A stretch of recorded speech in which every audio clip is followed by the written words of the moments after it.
This is just a very brief look back at some old cameras that caused quite a storm back in the early 2010s. I found these old files out on a hard drive recently and I thought I'd have a quick look at them and see how they compared. Now that's the 7D with my friend Steph, my long-suffering friend Steph, who has long been the person who I get to stick in front of a camera to test things with. And this is just in my back garden back in about 2010.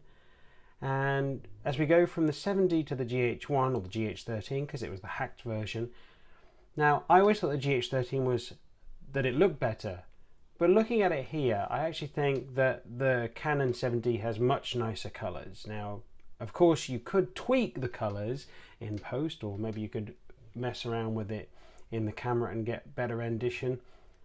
But just straight out of the box on these files, I actually really prefer the 7D. It just gave a nicer image. Of course, it had a bigger sensor, so you get that different kind of depth of field, and which was something we were always chasing back then. Even now, people still going up at depth of field, but we should have realized that it's not about depth of field, it's about storytelling and quality of things like light and set design and stuff like that. Anyway, looking at it now, I think I prefer the 7D image. Before we tweak it, now this doesn't have any color correction or anything like that, it's just straight out of the box. And you know, the GH13 footage is very nice, and the GH13 had the amazing things about an LCD eyepiece and a fold-out screen. It was all great and amazing things that the Canons took an absolute age to get into their cameras.